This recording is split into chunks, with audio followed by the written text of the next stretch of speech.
Fala aí, pessoal, tranquilidade? Então tá, ó, seguinte. Na aula de hoje a gente discutiu um pouquinho sobre um conjunto de países bem conhecido para pré-vestibulando, né, que cai bastante nos vestibulares, que são os países conhecidos como os tigres asiáticos. Quem são os tigres asiáticos, por que eles são tão importantes assim e como que foi o modelo de industrialização deles. Aliás, vocês sabiam que existem inclusive os novos tigres asiáticos? Exatamente, galera. Vamos tentar entender esse processo, ó.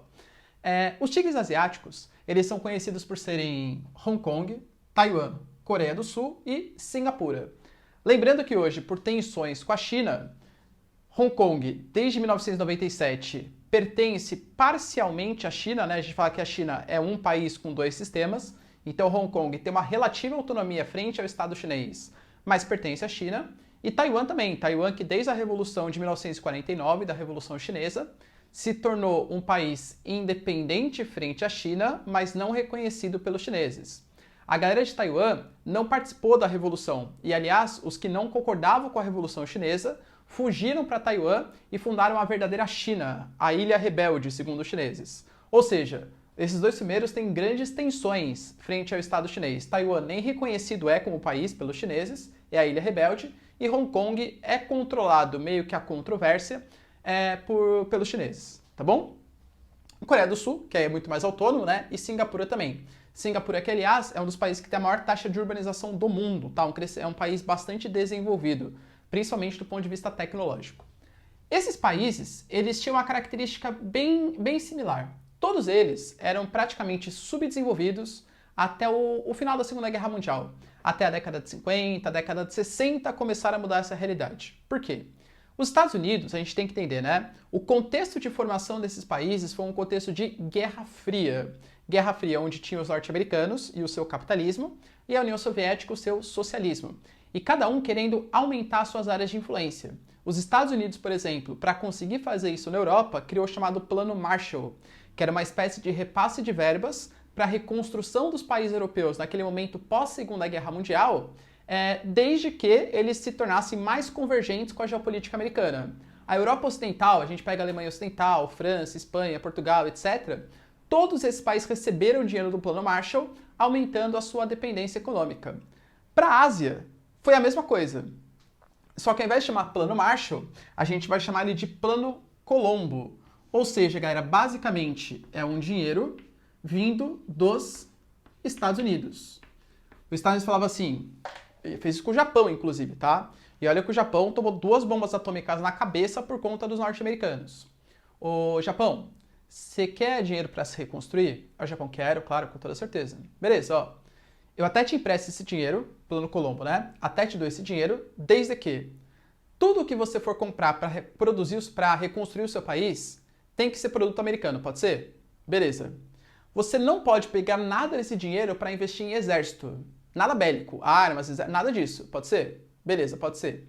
E você tem que manter uma relação diplomática aceitável com os americanos. Pode ser? Pode ser. E quando eu falo relação aceitável, entenda, principalmente reprimir um possível avanço do socialismo para aquelas regiões.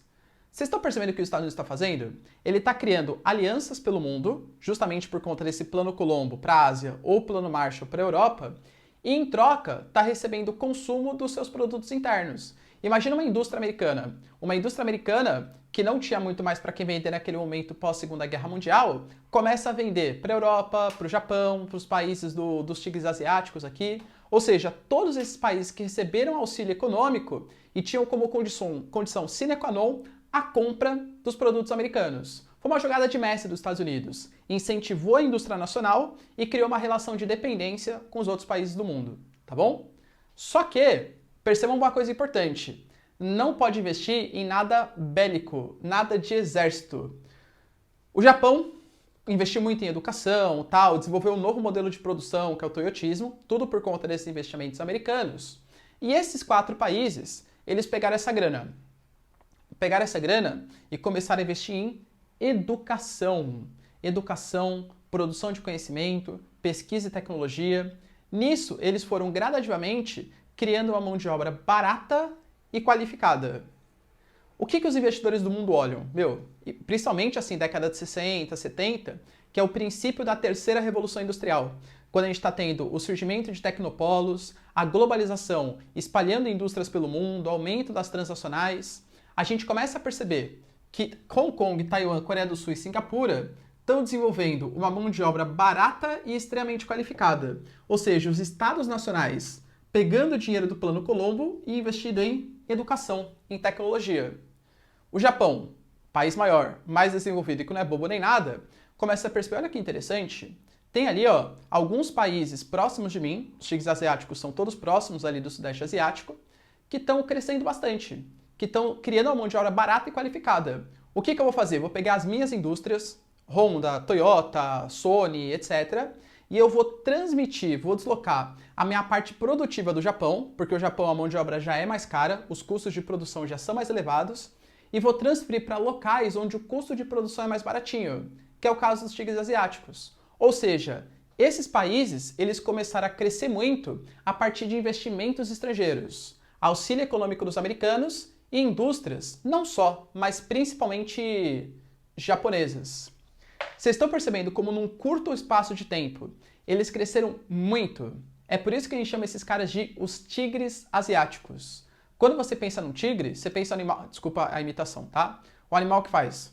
O senhor parei.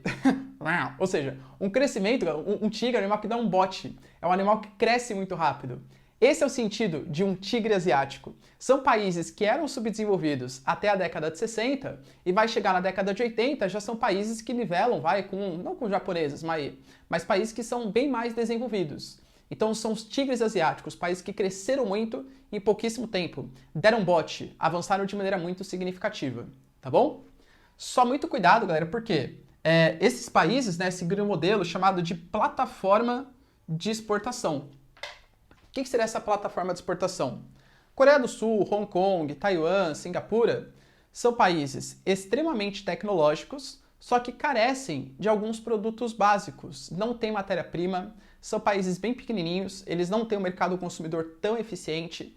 Então, praticamente, todas as produções que eles fizeram, tudo que eles efetivamente produziram foi para exportação. Tá? Por isso que chama de plataforma de exportação. Eles recebem indústrias japonesas, desenvolvem ali aquelas indústrias e exportam os produtos. Vai chegar na década de 80, eles vão esquecer essa parte de só ser plataforma de exportação e vão passar a produzir as suas próprias tecnologias. LG, Hyundai, Kia, são todas marcas sul-coreanas. Mas inicialmente eles se comportam apenas como exportadores, recebem indústrias e exportam, tá? O vestibular, ele adora comparar dois modelos de industrialização. O modelo de industrialização das plataformas de exportação, que são os tigres asiáticos, e a substituição de importações, que é o modelo da América Latina. Inclusive, Brasilzão é nós. Vamos ver como que é essa diferença? Por que existe essa comparação? Então, tira um print aí. Os tigres asiáticos, portanto, eles cresceram muito nessa década de 60 e eles eram países subdesenvolvidos, assim como eram também Brasilzão, Argentina, México, só que o modelo de industrialização que esses dois grupos de países tiveram foi tão diferente que o resultado foi muito diferente também. Você compara, por exemplo, hoje a Argentina com a Coreia do Sul, o Brasil com Singapura, a qualidade de vida é muito diferente. Favorável, claro, infelizmente pra gente, né, claro, aos tigres asiáticos. Por quê? Vamos tentar comparar esses dois modelos de industrialização tardia. Aliás, esse aqui mais tardio ainda, mas com benefícios maiores. Primeiro, né, o modelo de substituição de importações ele acontece na América Latina, principalmente Argentina, México e Brasilzão. Alguns dizem que o Chile também, tá, mas eu vou deixar o Chile um pouco de fora, o modelo é um pouco diferente. Enquanto a plataforma de exportação, esse modelo de industrialização, foi somente nos tigres asiáticos, Coreia do Sul, Taiwan, Hong Kong e Singapura. Esse daqui foi no contexto de Guerra Fria, ou seja, década de 60 e 70, recebendo investimentos estrangeiros dos Estados Unidos, o Plano Colombo, ajuda econômica para se reconstruir naquele momento pós-Segunda Guerra Mundial e manter a dependência geopolítica frente aos americanos.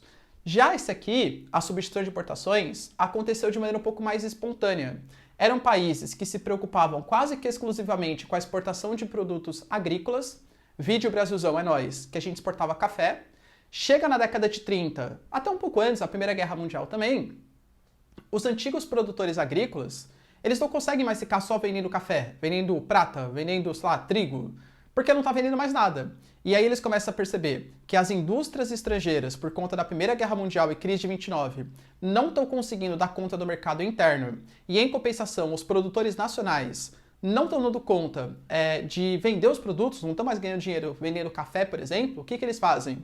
Eles deixam de produzir somente café e passam a produzir produtos industrializados, mas não para exportação, e sim para dar conta do mercado interno que estava desfalcado, que não estava recebendo produtos de uma indústria falida da Europa e dos Estados Unidos, graças à Primeira e à crise de 29, a Primeira Guerra Mundial e a crise de 29. Percebe? Já que não, aqui é um modelo de investimento estrangeiro feito pelos americanos. A substituição de importações foi feita, então, pelos produtores nacionais, os burgueses, a capital privado nacional, de bens de consumo não duráveis, ou seja, tênis, roupa, alimento, coisas assim de pouquíssima tecnologia e que gera pouco dinheiro também. Em compensação, a plataforma de exportação foram bens de consumo duráveis. Aqui, os japoneses, principalmente os japoneses, quando começaram a transferir a sua parte produtiva para os tigres asiáticos, eles transferiram automóveis, eletrodomésticos, coisas de maior valor agregado. Então perceba a diferença. Produtos básicos, alto valor agregado. Aqui também o Estado, Getúlio Vargas, por exemplo, foi responsável pela instalação de uma indústria de base. Então, siderúrgica, petroquímica, etc. Nos tigres asiáticos nem existe muito isso. Convenhamos, os caras são pequenininhos e não tem tantas matérias-primas. Isso é uma coisa que falta para eles, Mas em compensação, o que eles têm muito? Nessa década de 60 e 70, como eles receberam dinheiro dos Estados Unidos, eles fizeram um baita investimento em educação. Olha a diferença aqui, Olha o que está transformando, o que está modificando o destino desses grupos de países. Aqui, voltado para abastecimento do mercado externo, ou seja, a intenção era vender esses produtos japoneses, tá? Aqui não, voltado para abastecimento do mercado interno. A ideia era produzir roupa não para exportação, e sim para dar conta do consumo, da demanda do mercado interno.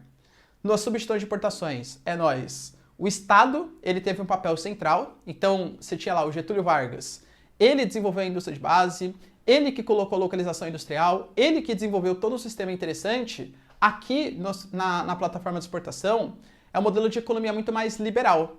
Não que o Estado não teve influência, o Estado foi responsável por desenvolver infraestrutura, por desenvolver uma mão de obra qualificada e barata para receber esses investimentos. Mas os investimentos privados internacionais foram os maiores responsáveis por esse crescimento. Aqui não.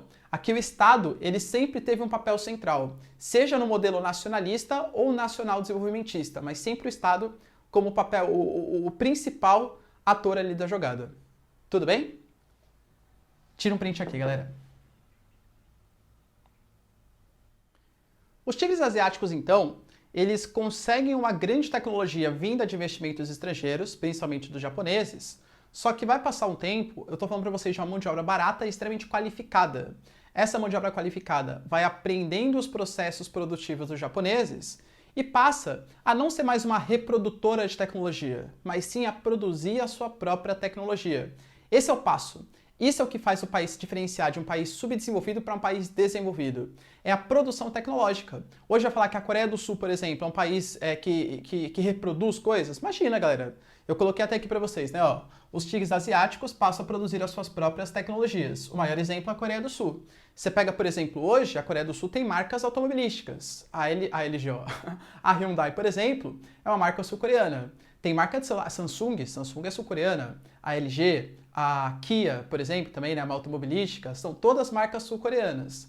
Ou seja, hoje a gente não pode mais classificar os países dos tigres asiáticos, que cresceram muito em pouco tempo, como reprodutores de tecnologia. Eles hoje passam a produzir a sua própria tecnologia. Só que se tem um lado positivo disso, tem um lado não tão positivo assim. É natural do capitalismo. Quando a economia vai se desenvolvendo, é natural que passe a produzir sua própria tecnologia ao encarecimento do custo de produção. A terra fica mais cara, as leis ambientais ficam mais rígidas, a mão de obra fica mais qualificada e também mais cara. Hoje em dia não vale mais a pena produzir um Hyundai na Coreia do Sul, produzir uma LG, Samsung na Coreia do Sul. Então o que essas marcas estão fazendo? Elas estão procurando outros... Aqui eu coloquei Coreia do Sul, mas é o mesmo processo, tá? Singapura, Taiwan, Hong Kong. elas estão procurando outros países próximos da região em que exista uma mão de obra não necessariamente tão qualificada como foi a dos velhos tigres asiáticos, mas principalmente países que têm uma proporção continental maior, têm um território maior e principalmente matéria-prima, uma coisa essencial. Os tigres asiáticos sofreram muito, por quê? Porque eles reproduziram tecnologia, mas sem ter uma matéria-prima eficiente. Hoje, o que vem acontecendo?